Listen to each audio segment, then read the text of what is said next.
We've got smoke, 4, 3. We've got ignition, 2, 1. We've got RIP takeoff. Hey, you guys, welcome to another edition. It's going to be very abridged of Mouthpiece Included out there. It's going to be extremely abridged. So normally we have some hubbub, give you a chance to share the link. But we're really not going to do that because we want to jump right to it. So you guys, please like, share, subscribe. Welcome. Chi-town, we can lower volume. There we go. Welcome to Mouthpiece Included, where, as always, we're going to talk politics. If you don't know what politics is, that's a fusion of sports and politics. If you don't like it, tune out and go watch Fox, because this ain't that network. This is one of the co-hosts, and I am Milz, and thanks for your presence. Love, honor, and respect. Today, we're going to be talking about a topic that's as controversial as it is fascinating. Does the Shield literally have a vendetta versus the Halas family? We've done some digging, and it's quite possible that they do. The Halas family is one of the most influential and storied dynasties in the history of the league. We don't know what's in their heart. They founded the Chicago Bears in 1920 and have owned and operated the team ever since. The current owner, Mama Bear, Virginia Halas McCaskey, is the daughter of the legendary George Halas, who was also a player, coach, and commissioner of the NFL. The Bears have won 9 championships, including 1 Super Bowl, and have produced some of the greatest players and coaches of all time. But in spite of their success and legacy, the Halas family has also faced many challenges and conflicts within the league. But are they the result of a personal vendetta out there, or just the normal challenges of running a professional football franchise? Is the NFL biased against the Bears, or are the Bears treated fairly and respectfully? And what's the future of the Halas family and the Bears? We're going to jump into that, explore these questions, and much more, because as always, we've got some hot topics that we'll get to. We'll touch on really quick because time is very limited. So stand down, stand back, stand by, or pull up. But if you do pull up, don't forget to bring your mouthpiece out there. All right, I pinned the link in the chat. It may not be pinned, but it is in the chat. If you'd like to pull up, all are welcome. All are welcome. Let's go ahead and get the co-host in the building. Big Ace, Jackie Robinson's finest. I mean, he's literally the Deion Sanders of the Southside baseball. You know what I mean? Mouthpiece included, baby. Let's get it in. What's up, fool? All I need Happy is Sunday. All I need is some PPP flash, cash to flash. You know what I mean? Yeah. For sure. That's what the rappers was flashing, bro. You know, you don't see it no more, man. PPP ran now. You ain't see it. Yeah. They cracked down and wrapping those guys up and getting them to snitch on whoever they can snitch on. Oh yeah. So. Oh, they getting them to they singing, boy. They singing. Yeah. It was Luther. Here's his number he gave me, and this is where I went. And yeah, go get him. But leave me alone, please. What up, fool? What down? Happy Sunday. Happy holidays to all. And bear down. Bear down. Yeah. Hey, Jackie Robinson had a toy drive giveaway, coat giveaway, and there were boots on ground in the hood yesterday. Turkeys. Yeah. West Pullman Park, we had Black Santa and the Grinch and everything. Gave the kids some coats and toys. Yesterday at West Pullman Park. It was a nice little event. Hopefully we can keep that up for the future. And help the community doing good in the hood. Looking for new kids. Little League is changing their rules. So now you can be anywhere and play in Jackie Robinson if you're 4 to 7 year old, and then they're gonna graduate them up about playing in our league. So next should be, where the hell is our championship at? Because y'all said that they had to be in these boundaries to blah blah blah, skip. But that's how they do us. Like I say, it ain't changing the rules. If you ain't cheating, you ain't trying. But yeah, they hold us to a different standard. But let's hop on it, bro.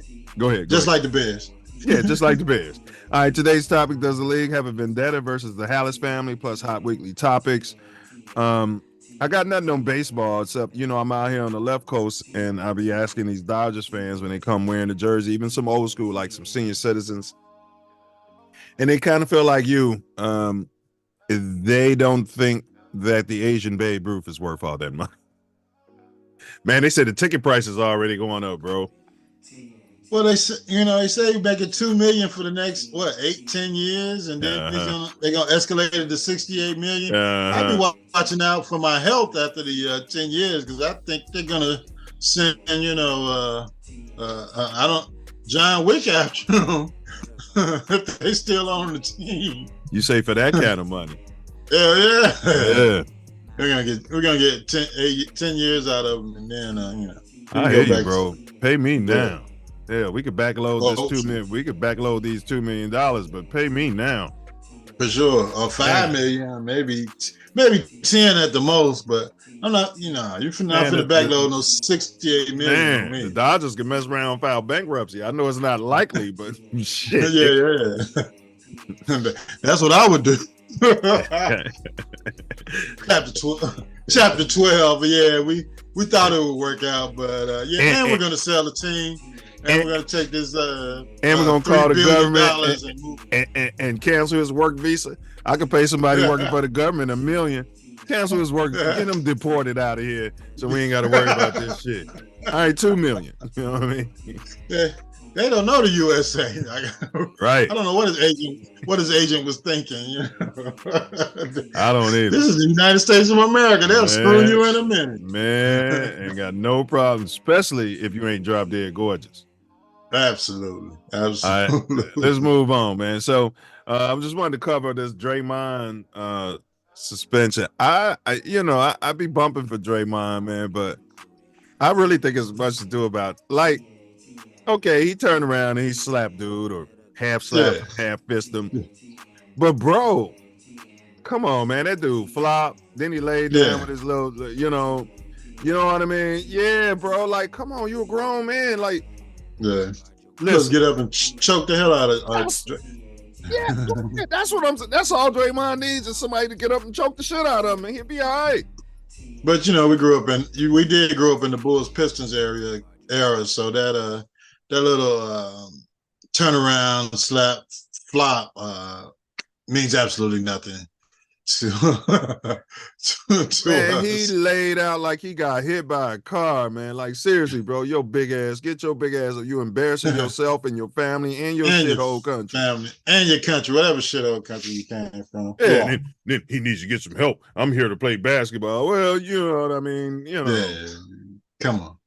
Yeah, so it's something that I guess the message the league wanted to put out there, but the indefinite suspension is absolutely ridiculous. Now you gave the guy that had a gun in his hand, allegedly, indefinite suspension. So you're gonna give the guy that turned around. It's all about getting them some help. That's the narrative they're pushing. Yeah. But I think you've been slamming the hell out of these Pookies and Ray Rays, and now it's all about. They need to get some help. How you feel about Dumars being the police of all this? When he sat quietly, silence is violence. He wasn't a goon. I respected him. Jordan respected him, but he sure didn't tell his team, y'all need to stop doing this bullshit when he was on the Bad Boys. Yeah, look back. Did he shake hands after the? No, he didn't. Walked off like everybody else. Glad you mentioned it. And where's his take on the pedophile that's over there in Oklahoma City? Exactly. Does Giddy need help? Well, it turns out they said she was 16, and that's the legal age in Oklahoma. So the NBA is okay with that. They're watching it. Yeah. If there's any other players, when they fly into town in Oklahoma, go to the local high school and pick up some 16-year-old chicks because the league is okay with it. Why didn't they tell Kels to go to damn Oklahoma City? Kels isn't mentally sophisticated enough. You know what I mean? That's all. Yep, his team. You're right. He could have just bought a mansion there, but see, Kels was messing with allegedly 15 and 14-year-olds, so he would have had to move out of the country somewhere. Allegedly. Like Australia. I think Australia, they said it's 13 or 14, bro. Oh, okay. Well, it used to be Mississippi back in the sharecropping and slavery days. Exactly, so they can mess with those assault the black girls, right? Yeah. All right, so Draymond. So what about the players' reactions? Like even Durant, he comes out there talking about, he need to get some help. Like it seems like they piling on, man. Like these players, they say they're a fraternity, but they soft. I hate to say it, these players are soft, bro. Well, I saw a clip from what's my man used to play for the Pistons?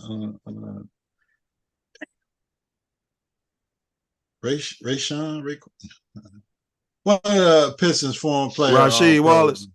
Rasheed Wallace said, it's our fault because we, he used to be in the locker room with us and saw what we did as players and how we mentally and physically approach the game.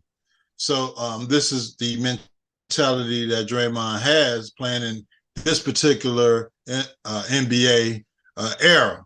And, it's our fault, but, he's just doing what he learned. Well, you made me think of a good point. And that's why when you got these players playing until they're 40 and 50, bro, you know what I mean? You're in a different era. Like you know what I mean? So, you're right. Yeah, it's not fair to Draymond almost. I come in the league where this is okay. And then now I can't barely slap this guy just because he flopped, dove on the floor, you know what I mean? I'm like, dude, you're a grown man. Like, he could have stood there and, like you said, punched him or choked the shit out of him, Maybe he never had a fight in his life. Man, if that was street fighting, if they was in on the street, Draymond just would have been stumping them and kicking them out after he hit them. It's like, get up, bro. Like, I mean, and then they act like they never fought in their shithole countries. 1 minute they're tough, right? You know what I mean? Yeah. But, 1 minute they're going into the army at 16. Next minute, they're falling down on the court and, can't defend themselves. Well, All right, quarterback of week 14, bro. I went with, of course, JF1, quarterback of the week. Who'd you go with there, fella? I had a co-quarterback of Lamar and JF1. We always go with JF1. Hey, I heard somebody else calling him Lamar Action Jackson. They watch it because I heard that first on Mouthpiece Incl. Now they on the national thing talking about Lamar Action Jackson and shit.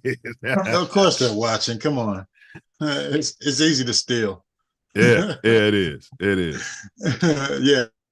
So I mixed it up with Lamar and JF1. And looking for JF1 to do it again today. He's got revenge to put on these Browns, not in a preseason game, but a regular season game. And he's going against Joe Flacco. And the Bears defense, if they don't grab that dude by the face mask and choke him out in the first or second quarter, my gosh. Damn, I didn't even put the link in here. Go ahead, bro. My fault, Diesel. Yeah, but we're looking for them to choke the life out of Joe Flacco, get our turnovers, and play some ball. Because, I know those Cleveland isn't a dome team, but the Bears are some kind of special on that grass. On the reefer?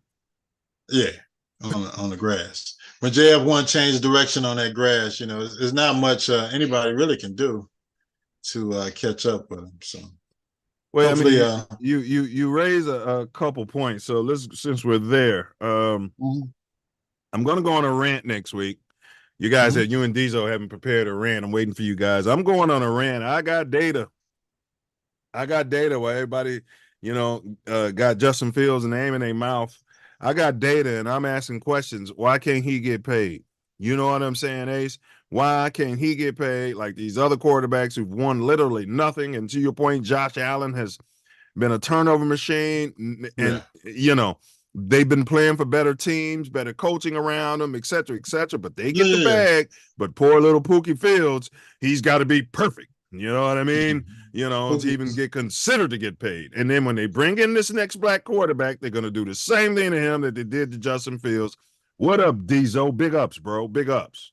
Pookie be all right. Yeah. What up, bro? I was just telling them, bro, I'm going on a rant. I'm going to save it for next week because we got limited time. But I want to get y'all, we ain't going to do thoughts on the Detroit game. We all kind of knew, I think, that, we had their number. Let me get a quick minute on Draymond Green. Oh, yeah, Draymond. Yeah, sure. I ain't co-signing that crap y'all talking about. Nah, yeah, you ain't. He got what's coming to him, bro. Something's really wrong with him. So I'm glad they talking about, hey, we gonna. He's on the spectrum. Help. Say again. Is he on the spectrum? The autism spectrum? No. I think something else, just off kilter. He just like tends to quick bolsters of anger, and you know how they were saying they could hang with the 90, any of them Bulls teams. They wouldn't have hung with Dennis Rodman on their team because I tell you, he'd drive him absolutely crazy. He'd have him technical fouling out of every game that the Bulls would play against him because he can't control his temper. Dennis was totally different. He was playing mind games with you. He was only really a hack under the guidance of Isaiah and them in Detroit. But when he got to Chicago, he just played mental games. So what part are you upset that he kicked LeBron in the ding ding? I mean, LeBron had that coming. Nah, you go through all of them things. Kicking LeBron. Who's the dude he punched from? Kicked a punch. He stepped on Sabonis. He choked. A couple of weeks ago, he pushed Donovan Mitchell the same way that Rodman pushed Scotty when he was with the Pistons. He pushed him. He just didn't take a hard fall. Well, what Ace said is he you could say they need help, but in our community, the help was somebody just need to hit that motherfucker. Learning lesson. Why don't somebody hit his big ass back, and then there you go. He'll be all right once he learns. No, he's just running through the league doing what he wants, and nobody's hitting him. Nobody's hitting him back. I haven't seen. You know what? Nobody. There's been a few when they tried to, everybody jump in between. Like when Donovan Mitchell came back up to him and bumped him the same way, they all jumped in between them. But because Donovan, he from like the Louisville area. His best friend is my wife's cousin, and my wife's cousin about that life. So I'm saying Donovan, right? Donovan grew up.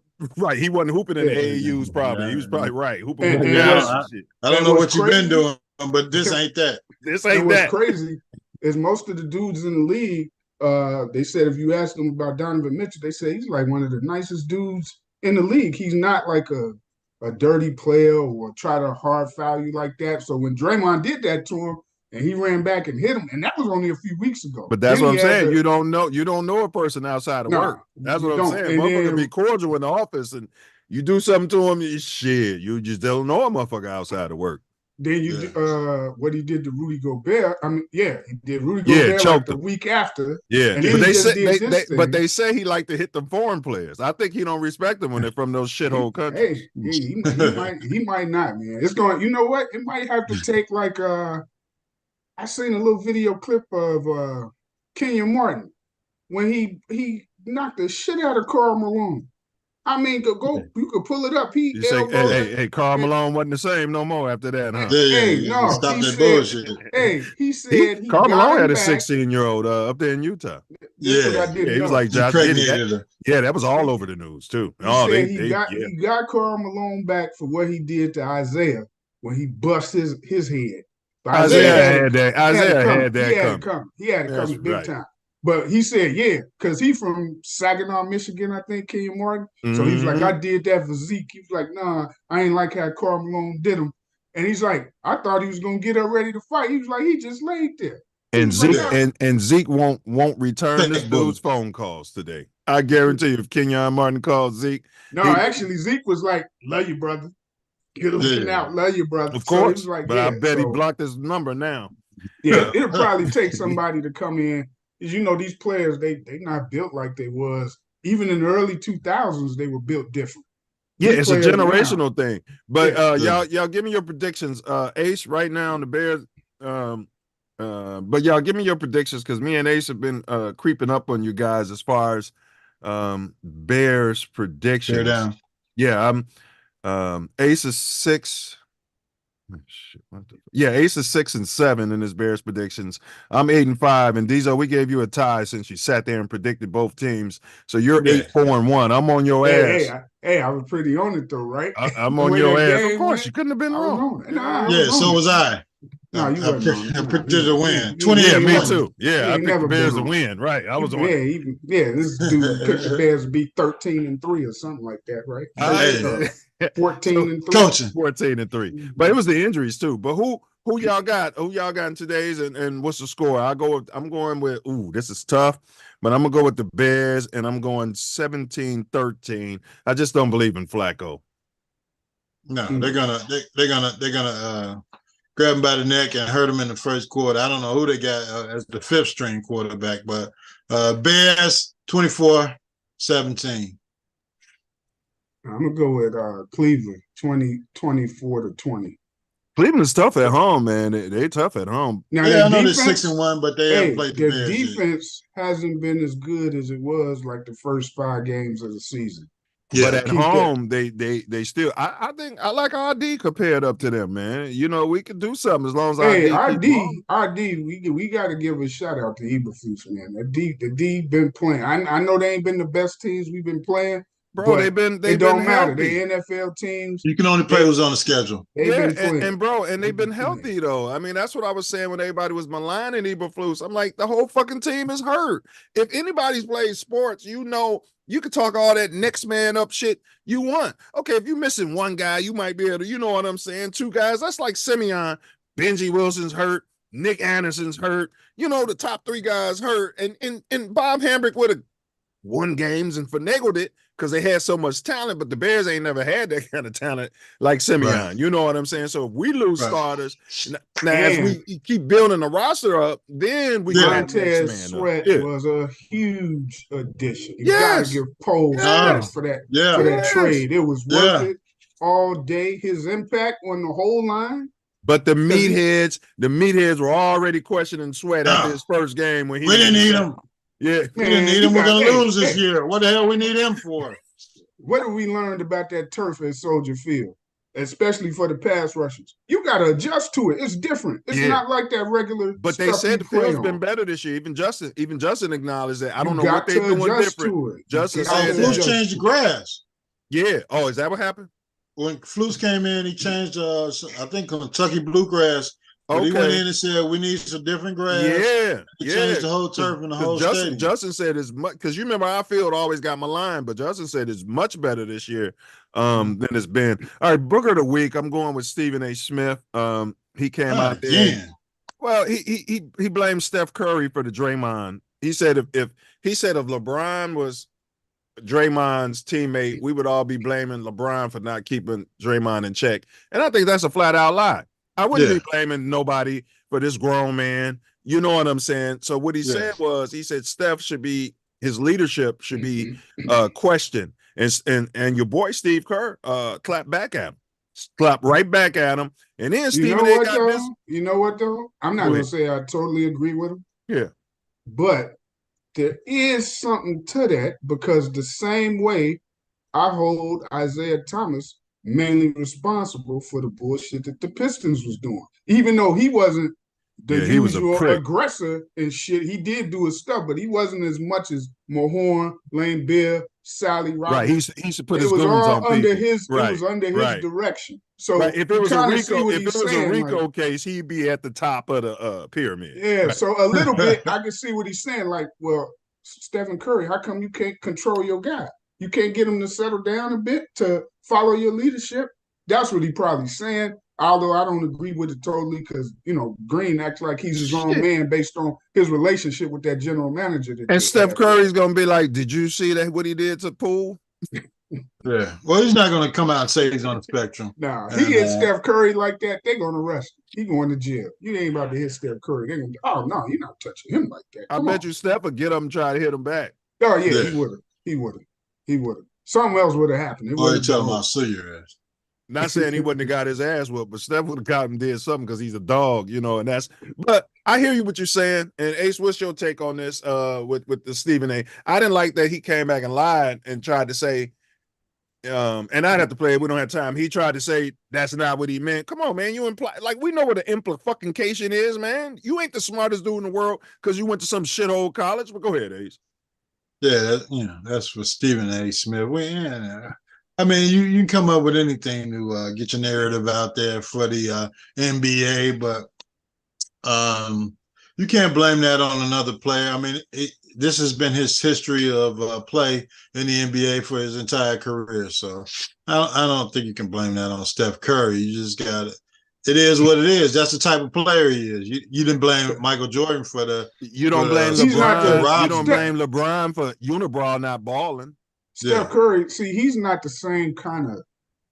He don't command the same kind of respect as some of those players from the 80s and 90s, the star players on teams. He don't command the same. He just doesn't. You could tell by his regular. He changed basketball. Yeah, and the players love him. No. The NBA players love him. I'm not talking about his game. His game is he revolutionized the game. I'm talking about him as a player on the floor with his teammates. It's so much what they do is like super team oriented that he don't command the same type of respect off of as far as like what you've seen players in the 80s and 90s doing. On their team. Well, I tell you what. So if he did, he should be able to control. More people challenge and talk shit to LeBron than they do to Steph.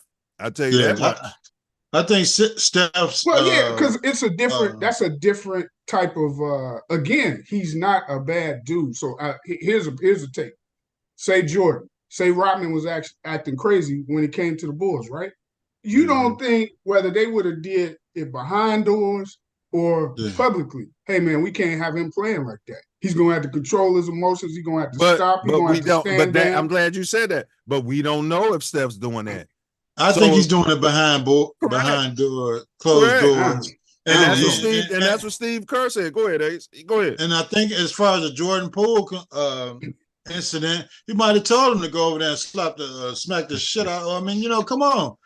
I can't do it because I'm the captain of the team. I'm Steph. Well, if he could do that, but if you control him slap like the that, shit out of that son bitch, we're gonna get him out of here by next year. Let's say he did, then he could be able to control Draymond and be like, stand down. You got to cut that shit. We did. He told him to go handle that business. When he just did all of this stuff to get suspended indefinitely? Yeah, okay. Yeah, but he turned around. He flailed. It wasn't an intentional half slap.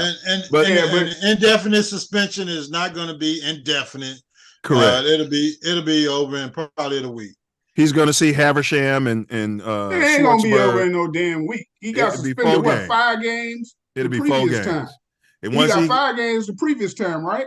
Yeah, so he's just got to go to the NBA's guy, the chiropractor, write a check, and he gonna come out and say, yeah, he's all right now. He's getting at least 10 games, bro. I took a piss test, and I'm not on the spectrum, man. Yeah, I'm ready to play basketball again. All right, but hold on, y'all. We ain't got much time. All right, real quick. The bitter rivalry and feud with the Chicago Cardinals, who shared the same market and stadium with the Bears. You guys, this is before our time. The Cardinals owner Violet Wolfner refused to move her team out of Chicago despite Papa Bear's offers and pressure. She also had a personal dislike for Papa Bear. She accused him of being devious and manipulative. There was an expansion and relocation of teams to new markets such as Dallas, Minneapolis. Halas championed all of that in the early days of the league. Halas saw this as a way to grow the NFL. However, some of the owners opposed these plans, fearing that they would lose revenue and power. Also, I didn't know this, the selection of a new commissioner after the death of Burt Bell in 1959, which sparked a fierce and divisive battle among the owners. Halas supported Pete Rozelle, who Jim McMahon hated, the young and charismatic general manager of the Rams, who eventually won the election. However, some of the owners resented Roselle's close ties with Halas and suspected he would favor the Bears and their interests, which he didn't. Also, lastly, which I think is the most important, Halas was against the merger, bro. He was against the AFL and the NFL merger. NFL merger. Yeah. And I think that's why they got so my question to y'all real quick, and I know y'all seen the games and where the refs come out there and by rule, we're making some shit up because it's the Bears. You know what I mean? And they huddle up and by rule, personal foul, the Bear. 15 yards. Yeah. So talk to me, y'all. Is this a conspiracy? I'm trying to give y'all a little evidence. Y'all got any more evidence? Why do y'all think if it is a conspiracy, they hate our Bears, bro? I don't think so. The Raiders got it the worst. What the league tried to do with the Raiders, they got it as bad as you. Yeah, they tried to do it, but he won every time. He got the last laugh on the league. The Bears, it's just, that's just business. That stuff they were doing back then, that's business. You trying to get the hands up on everybody else. Bro, you watching these BS calls week after week. You're telling me that's just bad league officiating today. I watched the game yesterday. Okay. I hear you. But if I'm watching a game and I say, man, the Bears got all the calls today, and the next week we got fucked. The next week the Bears got all the calls today, and the next week we got fucked. I never have a week where I say, we got all the calls today. Never. No, that's true, but that's nothing to do with George Halas from back then. We're talking about within the past couple of years today. That's just bad league officiating. It could come down from the league family to sell their team for years. Let me hear your take, Ace. Go ahead, because it's 10 o'clock. Yeah, I'm out. Y'all have a good day. Go ahead, Ace. All right, let me hear your take, Ace. Bear down. Yeah,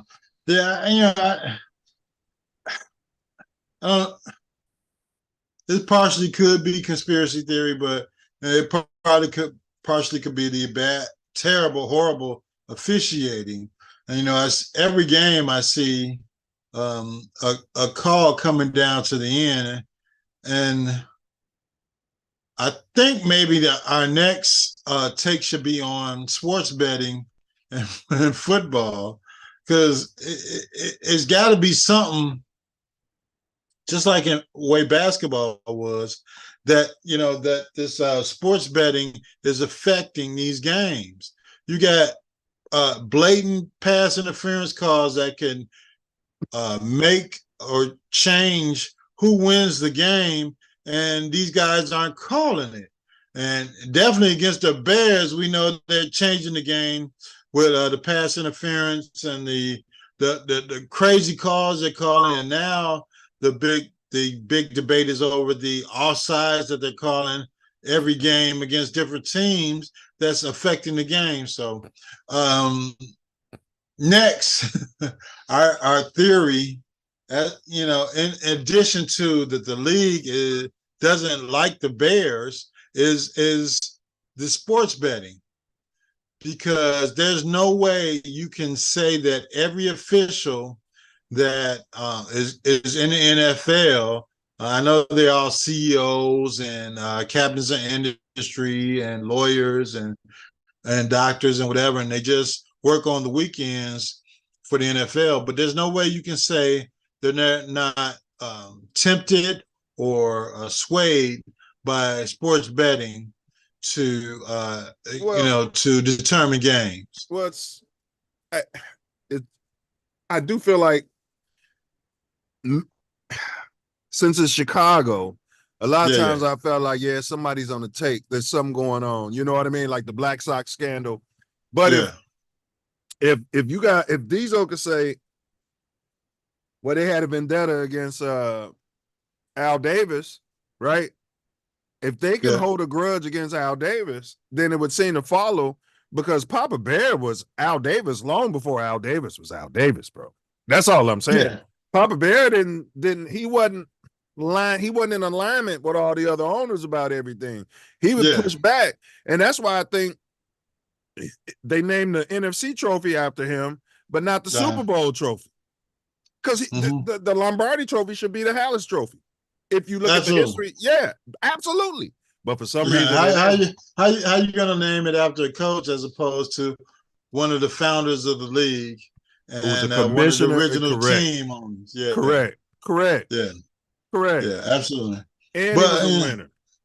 and you got to look at the misogynistic point of view that the Bears' majority owner is a woman.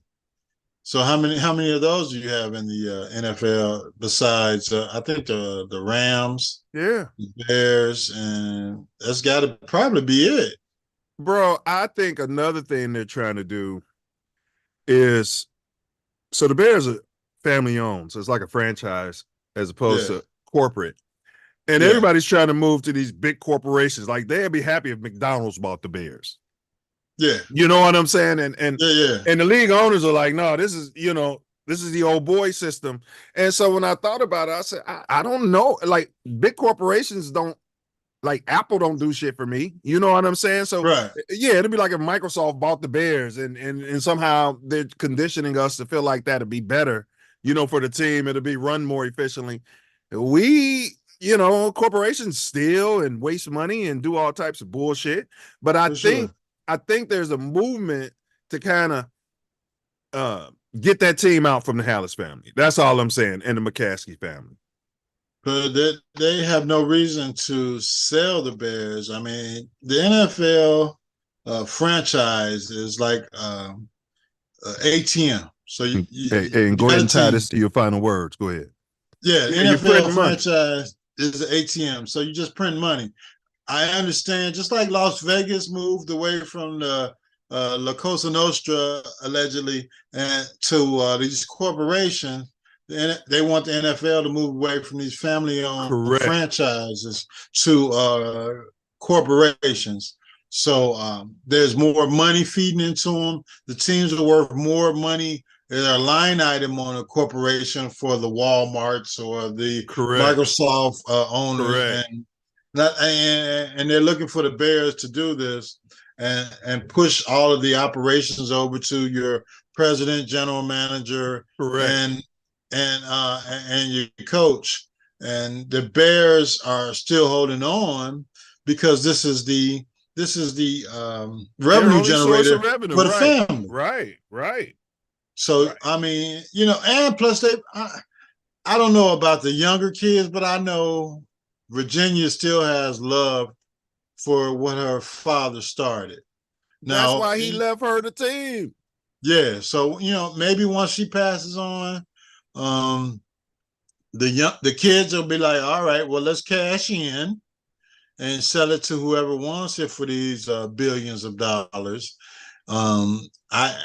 George is the head of the team now, but you come with an offer for $10, $9, $10, $15 billion for the Bears. It's come on, man. Who's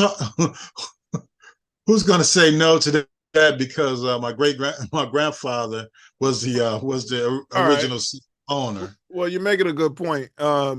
So let's say somebody's got a trap, and this is a legal business, but that trap is generating printing money, right? Yeah. And like you said, I get it, where you say, all right, yeah, I could cash out, but it's printing money. Better example would be a McDonald's restaurant. You own a restaurant in your family, because you know how hard it is to get that, but they print money. McDonald's prints money. And then your kids say, yeah, let's just go ahead and sell it and cash out. Yeah, you cashed out, but you're not getting that money cup, man. You printing money, bro. Like, I get it, but, man, I wouldn't sell if I was the Bears. That's all I'm saying. I mean, I wouldn't either. I mean, generationally, because the money that the Bears are producing now, you as the owner after Virginia, you can never spend. You're always going to be fine. Your kid's going to be fine, and your grandkids are going to be fine. So there's no reason to sell the damn team. But they face criticism. They go out. They face like, what are you doing with the Bears? I mean, those people that live in Deerfield and Northbrook and those areas Highland where Park. they live in, they see them out like, man, when in the hell we gonna win again? When we gonna go to the Super Bowl? So they're on a different level as far as the pressure they may feel as top 1%er. So they want that. That's maybe what they're concerned about. The money is no problem, but the Bears franchise winning, they might be feeling in their head. That's up to them. But hey. Well, so apparently it's just me. I mean, nobody else thinks it's a conspiracy. But go ahead, bro. Keep going with your final words, and then I'm gonna jump in with mine. We got to bear down, bro. Well, I'm not going to say it's not a conspiracy because I watch these damn games every week, and there's no way that you don't give the Bears these damn calls that are blatant. And bro, they beating the shit out of Justin Fields, and they don't call it, bro. The first play of the game last week, he slid, and they hit him in the fucking head. But go ahead. I just saw a video from Justin where he says he talks to the officials before every game, saying that he's not trying to take these hits. He's going to slide and, consider what the defenders are doing against him. And just the last week, just like you're saying, he was hit on the first play of the game and they didn't throw a flag. Yeah, and he slid, right. So, yes, there's a conspiracy against the Bears. Yes, there's a conspiracy against Pookie being the quarterback for the Bears. And, it has to be addressed. It has to be addressed. And man, these pass interference calls the Bears get, and some of these holding calls. I mean, it's absolutely the holding ridiculous. Calls. And you watching people just tackle our players and no call, bro. Yeah, they don't call anything, especially when we're playing in a division. And if we're behind, if we're ahead and trying to hold the lead, they'd be tackling us and holding us and no call, bro. Yeah. So the league supposed to review these officials every week, and if the Bears aren't sending the tape in to have these officials reviewed every week, well, shame on them. But I think they are. But bro, yes, that's why Dicker was able to get over the hump, because Dicker used to snap on the refs calling that. Man, Dicker didn't let. Now you see Flus is getting a little more aggressive now and sending in tape and talking about this, but you don't hear Flus and what's the fucking offensive coordinator trying to protect their quarterback. Even the players are coming out saying, man, they hitting Justin. They got to protect him. So what's going to happen is one of those late hits, the team has to grab that motherfucker by his helmet, snatch his helmet off, and then the league will start doing something about it, because you got to protect your own quarterback. Come on, coach, you son of a bitch. You got to take these fine. Even the call against Gordon, where they called him for taking his helmet off, and the guy took his helmet to the sideline. Yeah, snatched off his face mask, but he got a penalty for But bro, I don't think they protect Fields, but that's a whole nother story, man. Let's go ahead and check this game out. So that's all for today's episode of Mouthpiece Included. We want to thank everybody for tuning in. We hope today's show has provided valuable insights into the league's alleged hatred of the Bear Down. If you have any questions, comments, or feedback, feel free to drop a comment below. Until next time, stay safe, stay healthy, and stay loyal to the Navy and Orange. Bear Down, FGB. Bear Down. Don't forget to bring your mouthpiece. We'll come at you guys with a topic next week for Mouthpiece Included. We'll let you guys know. And Tuesday, tune in. And Tuesday on the Self-Love Show, all right, we're covering The Genius of the Fool. We got Chicago comedians that's going to be in the building, and we're everybody plays the fool sometime, but we're talking about the genius of the comic in the Black community and how the comic has addressed certain political issues for thousands of years, but how we've done it. And so it's called The Genius of the Fool, and that'll be Tuesday at 6 p.m. Chicago time, right here on TATN. The Self-Love Show. The Self-Love Show, the one and only Self-Love Show. All right, y'all. So we're gonna check these Bears. So if you ever find yourself sliding through Inglewood in Cali, might be on La Brea, might be in Inglewood, hitting on Loomis. Check your blind spot. Better watch your back. Keep it on your lap. Keep your head on a swivel. Guard your six. Guard your grill. Got the grill, baby. Knuckle up. And don't forget to. Don't forget it, baby. And don't forget to. Don't forget it. And don't forget to bring your mouthpiece. TATN. Yeah.